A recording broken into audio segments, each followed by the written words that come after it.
Seguro que alguna vez, leyendo la Biblia, ha surgido la duda, un momento, ¿pero esta persona no había salido ya? Es algo que pasa mucho. Pues bien, uno de los casos más fascinantes es, sin duda, el del nombre Jacobo.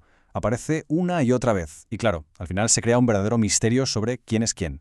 Esa es exactamente la gran pregunta. Así que hoy vamos a desenredar esta madeja, esta especie de lío histórico y teológico, para poder identificar a cada personaje clave y entender bien su papel. Pensemos en esto como en una investigación, donde cada versículo que leamos va a ser una nueva pista. Muy bien, para resolver cualquier misterio, lo primero es ir al principio de todo. Y en nuestro caso, el principio nos lleva directos al libro del Génesis, con la primera persona y la más famosa que llevó este nombre, el patriarca Jacob. A ver, vamos a meternos de lleno en esto. El nombre original es hebreo, Jacob, y su significado, es que lo dice todo. Viene de la palabra talón y se puede traducir como suplantador o, literalmente, el que agarra el talón. Y esto, como vamos a ver, no es para nada una casualidad. Está totalmente conectado con la historia de su nacimiento. Ahí lo tenemos. La Biblia nos cuenta que Jacob nació así, tal cual, agarrando el talón de su hermano gemelo, Esaú. Este gesto le dio el nombre y de alguna manera marcó su destino, porque acabó suplantando a Esaú al conseguir la primogenitura y la bendición de su padre. Este es nuestro punto de partida, el Jacob original. Venga, pues ahora damos un salto enorme de varios siglos. Dejamos el Antiguo Testamento y nos plantamos en el Nuevo. Con este salto, el nombre también cambia. Del hebreo Jacob pasamos al griego Iacobos, que en español se traduce como Jacobo, o, y esto es importante para luego, como Santiago. Y aquí es donde la cosa se complica, porque aparecen varias personas muy importantes con el mismo nombre. Vamos a identificarlas una por una.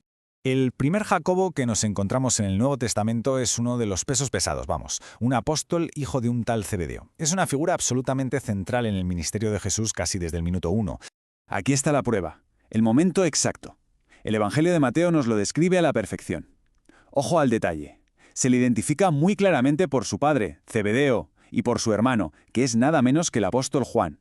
De hecho, a estos dos, a Jacobo y a Juan, se les conocía como los hijos del trueno. Pero es que no era un apóstol cualquiera. Este Jacobo era parte del círculo más íntimo de Jesús, junto con Pedro y su hermano Juan. Él estuvo allí en momentos tan cruciales como la transfiguración o en la angustia de Getsemaní. Y su final también fue muy significativo. Fue el primer apóstol que murió como mártir. Pasamos ahora a nuestro segundo Jacobo. A ver, él también es uno de los 12 apóstoles, pero es otra persona, totalmente distinta. Para que no haya confusión, los evangelios se cuidan mucho de identificarlo por el nombre de su padre, Alfeo. Y aquí lo vemos en la lista, oficial de los 12 apóstoles que nos da Mateo. Su nombre aparece ahí, junto al de Tadeo, y se le distingue perfectamente del Jacobo hijo de Zebedeo que se menciona un poco antes. La Biblia en esto es muy precisa. Entonces, el punto clave aquí es esa distinción. Porque, aunque era apóstol, este Jacobo tiene un perfil mucho más bajo en las historias de los evangelios. De hecho, a veces se le llama Jacobo el menor, seguramente para diferenciarlo del otro, del hijo de Zebedeo, que era mucho más conocido. Y con esto llegamos a nuestro tercer y último Jacobo del Nuevo Testamento. Ojo, porque este no era uno de los 12 apóstoles, pero su influencia en la iglesia primitiva fue, si no más, desde luego igual de grande. Estamos hablando de Jacobo, el hermano de Jesús. Esta cita del apóstol Pablo es que no puede ser más clara. Es contundente. No deja ninguna duda. Cuando Pablo va a Jerusalén, nos cuenta que se reúne con Pedro y con esta figura clave a la que él mismo identifica, sin rodeos, como el hermano del Señor. La importancia de este hombre fue inmensa. Se convirtió en el líder indiscutible de la iglesia de Jerusalén, que era, por así decirlo, el epicentro del cristianismo en sus inicios. El propio Pablo lo llamaba una columna de la iglesia, al nivel de Pedro y Juan, y es a él a quien la tradición atribuye la autoría de esa carta del Nuevo Testamento que conocemos precisamente como la Epístola de Santiago. Bueno, pues ya hemos examinado todas las pistas y hemos identificado a todos los implicados. Creo que ha llegado el momento de juntar todas las piezas del puzzle y resolver nuestro misterio de una vez por todas. Aquí lo tenemos, el resumen de la investigación. Todo empieza con el patriarca Jacob. Él es el origen de todo. Luego, ya en el Nuevo Testamento, nos encontramos con tres figuras distintas. Jacobo, el apóstol del círculo íntimo de Jesús, Jacobo, el otro apóstol, el de perfil más bajo, y Jacobo, el hermano de Jesús y líder de la iglesia. 4 personas, un solo nombre, y 4 legados completamente diferentes. Y esta es la clave lingüística que lo une todo. El nombre original en hebreo, Jacob, se adaptó al griego del Nuevo Testamento como Iacobos.